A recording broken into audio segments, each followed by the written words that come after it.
Sumainyo ang pag-ibig ng Diyos at ang aking muling pangungumusta na kailanman hindi ko ito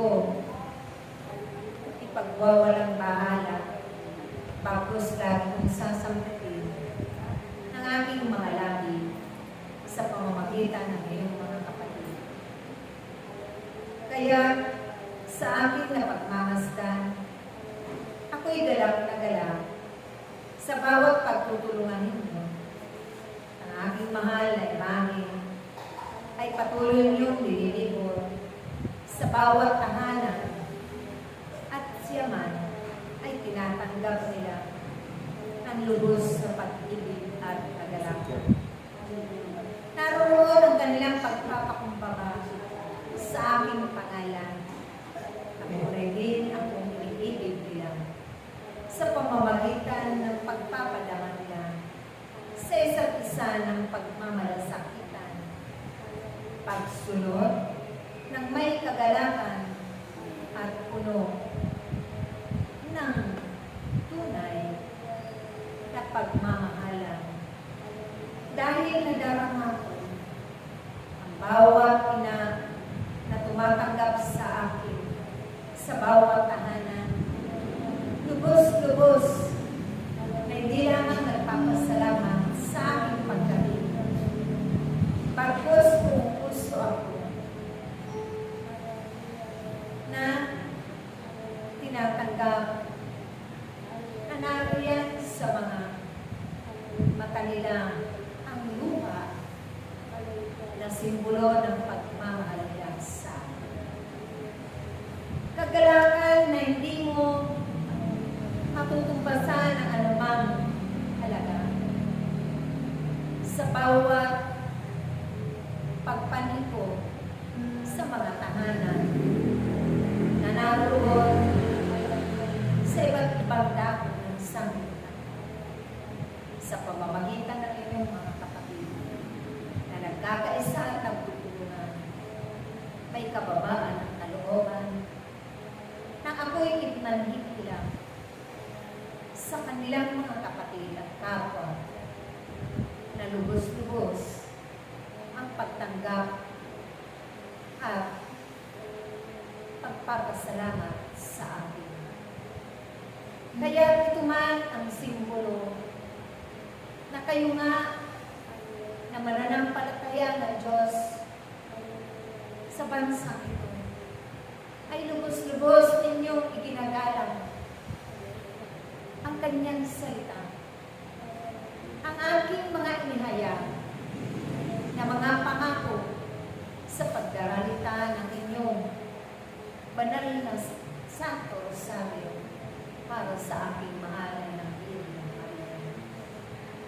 Kaya ang lahat ng ito ay tunay na pagpapala ang makakatnan ng bawat tahanan tulad ng pagpapala ng himala ng kapayapaan, pagkakaisa at pagkakabuklod ng bawat miyembro ng pamilya, ang pagsusururan at pagkukunawaan sa isa't isa. Dahil tunay na makapangyarihan ang aking imahe, tinatanggap nila na nagmula sa kanilang puso kalooban. Napagmamasdan ko ang lahat ng kanilang hangarin at nadarama ko ito sa aking puso. Na tunay at tapat at makatotohanan silang umibig sa Diyos. Subalit kulang lamang sa kanila ang mga naggagabay o gagabay. Subalit sa panahon ito, inugunan sila ng Diyos na nariyan kayo lahat upang patuloy na gamitin ng Diyos para sa kanila.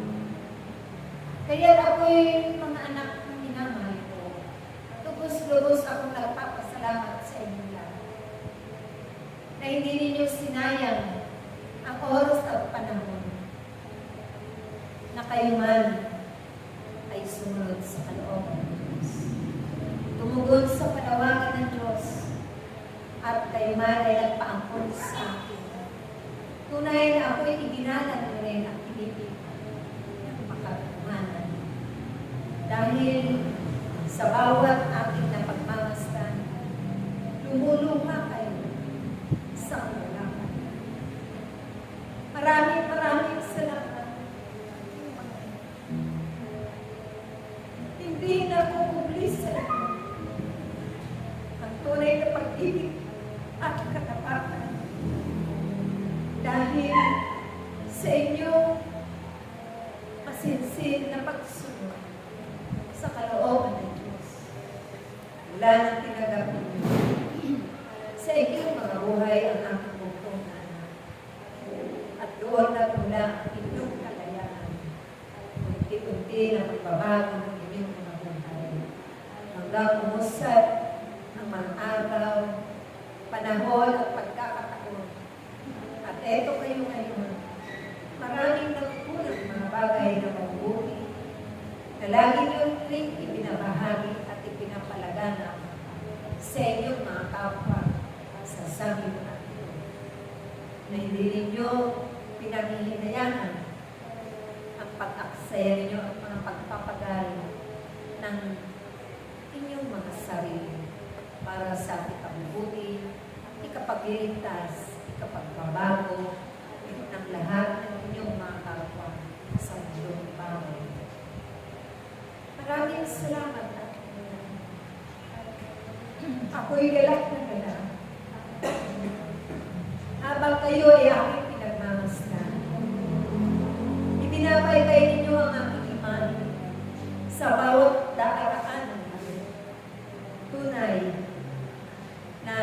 ipaliwanag sa kanila ang taglaw mong korona upang sila rin ay maging ani sa lahat ng kabutihan ng Diyos.